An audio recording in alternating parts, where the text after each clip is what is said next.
aula de história, né? Aqui em cima a professora Catiene colocou o hino nacional, que foi uma solicitação para o bloco anterior que a gente estudou. Eu não tinha colocado. Ouçam o hino nacional com atenção, prestem atenção nas palavras, as que vocês não conhecem, anotem lá no caderno e busquem o significado no dicionário. Tudo que a gente for fazer tem que colocar data.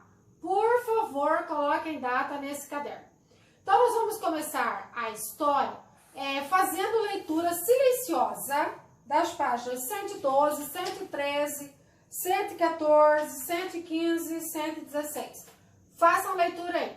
Dá um pause, façam a leitura, depois continuem o vídeo com a professora, ok? Voltei depois do pause que vocês deram aí, tá? Também coloquei aí em cima um vídeo sobre a luta pelo voto, né? O caderno ângulo pede para que eu coloque esse vídeo para vocês.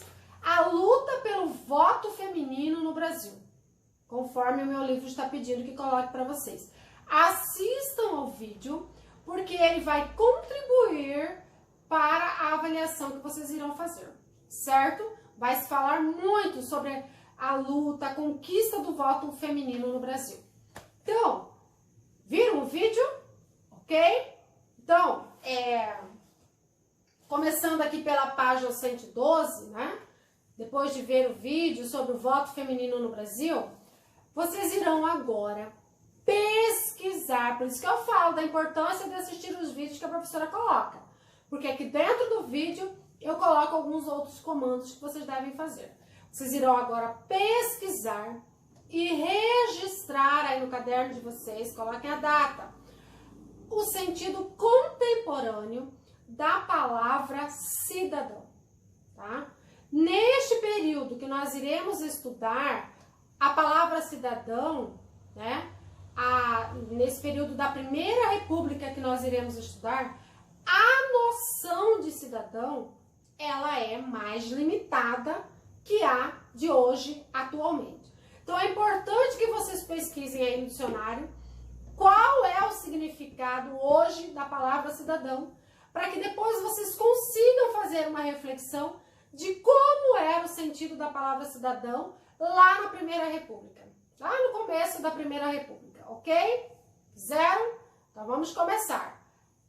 A amplitude desse atual conceito de cidadão é consequência de um longo processo de transformação das ideias e das práticas. Não foi assim, né, que se mudou o conceito de cidadão, né? Então, foi um processo de transformação das ideias e das práticas políticas, tendo sido fundamental a participação de sujeitos históricos, pessoas que fizeram história, que lutaram. Então, fica claro que os direitos, né, dos cidadãos, eles vão se transformando, vão sendo conquistados, né, sempre serão consequências da ação de pessoas. Então, ser cidadão, segundo o historiador Jaime Pinsky, é ter direito à vida, à liberdade, à propriedade, à igualdade perante a lei. Em resumo, ter direitos, direitos civis e também participar do destino da sociedade. Ter o direito de votar e ser votado, ter direitos políticos, né? Exercer a cidadania plena é ter direitos civis, políticos e sociais, tá? Após ficar claro para vocês o conceito de cidadania, gostaria que vocês grifassem no texto que vocês acabaram de ler as expressões Primeira República e República Velha. Grifem aí, peguem um lápis amarelo e grifem no texto Primeira República e República Velha, que designam o mesmo período político, o tempo de duração, né, do período de 1889 a e 1930. A linha do tempo que nós temos aqui, ó, nas páginas 113, e 112 e 113, os historiadores dividem a história da República no Brasil em 5 grandes períodos. O primeiro período, a primeira república, né, era Vargas, que era a República Populista, ditadura militar e nova república. As datas que separam um período do outro, por exemplo, 1930, né, 1945, 1964, 1985, essas datas marcam mudanças, tá? Aqui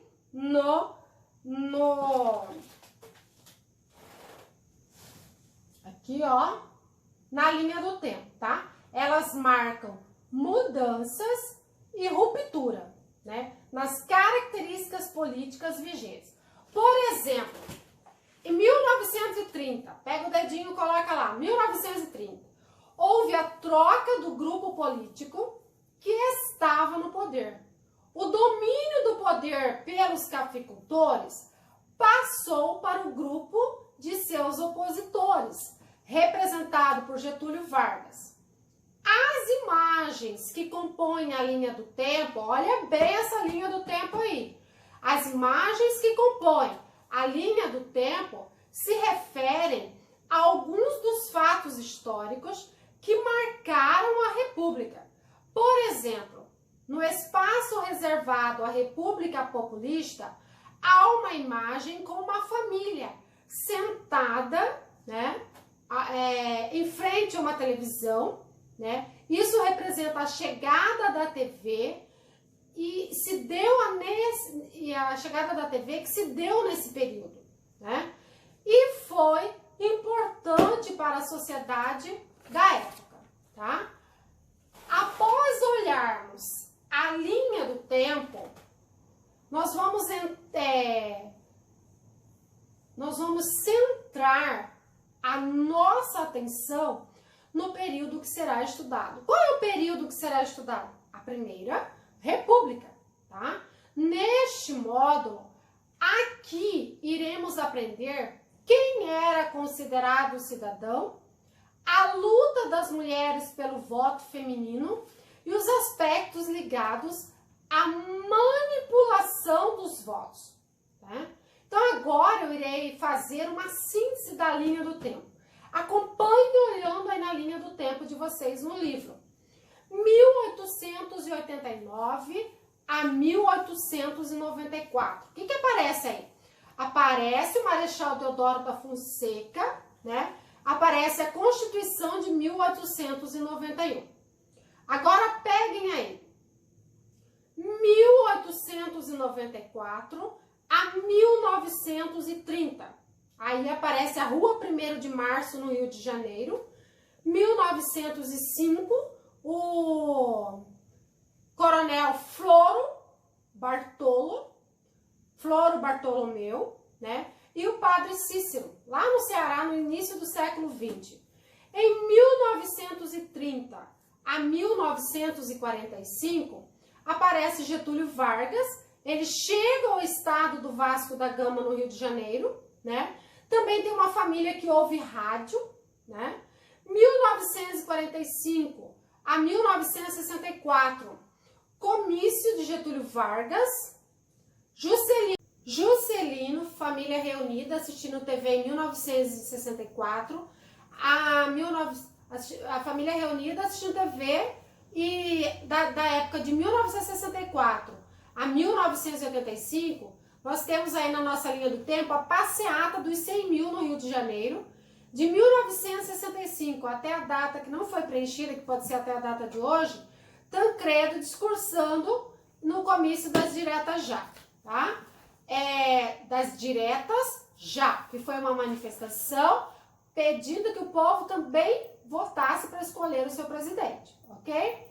Então, no trocar ideias, aqui na página 113, iremos fazer a construção de ideias. Esse trocar ideias, vocês irão registrar a resposta no caderno de história com a página e a data.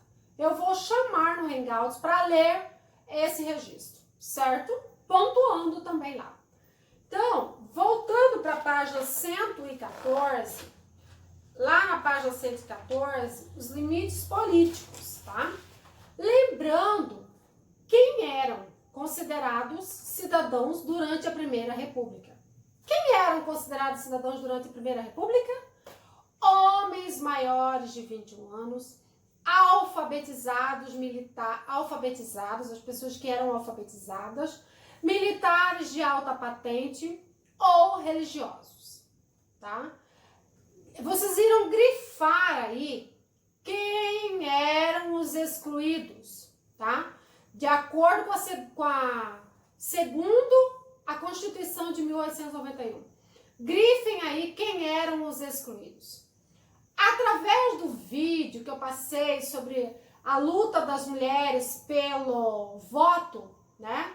Vocês compreenderão alguns episódios sobre o voto feminino e como foi essa conquista. Aqui vocês construirão uma imagem mental nessa leitura, tá? Do que foi, do cenário do início do século XX. E aí eu chamo a atenção de vocês para um dos argumentos utilizados por algumas mulheres. Elas utilizavam qual argumento? O de que não havia no texto da Constituição a proibição explícita do voto feminino. Lá na Constituição não dizia que a mulher não podia votar. Ao contrário do que ocorria, né, em relação ao voto de mendigos, de religiosos e alguns militares, né? As formas de lutas utilizadas. Quais eram as formas de lutas utilizadas, né? Como elas faziam? Como elas lutavam, né? Elas enviavam cartas para a imprensa, pressionavam deputados e senadores, né?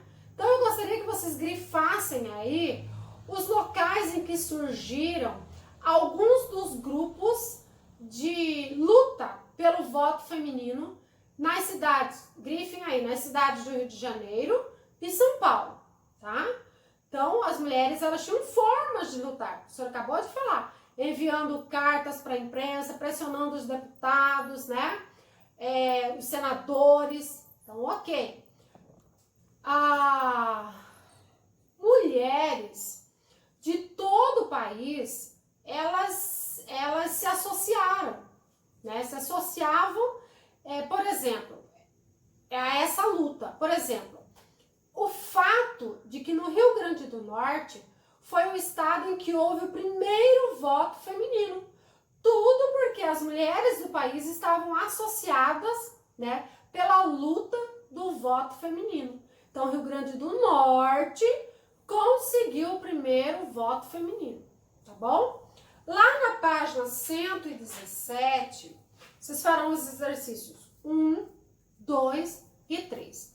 As questões do exercício 1 e 2, ele tem como objetivo sistematizar os conhecimentos sobre quem era considerado cidadão durante a Primeira República e levantar a reflexão sobre a participação efetiva do cidadão neste processo. O exercício 3, ele vai ajudar vocês a perceberem, por meio da leitura de relatos da época, a posição e os argumentos dos que eram contra ou a favor do voto feminino. Então, façam o exercício 1, 2 e 3. Não esquecendo que mais tarde nós teremos Hangout para corrigir as atividades. Façam, leiam com seriedade, porque é matéria de avaliação. Ó, beijo, até mais!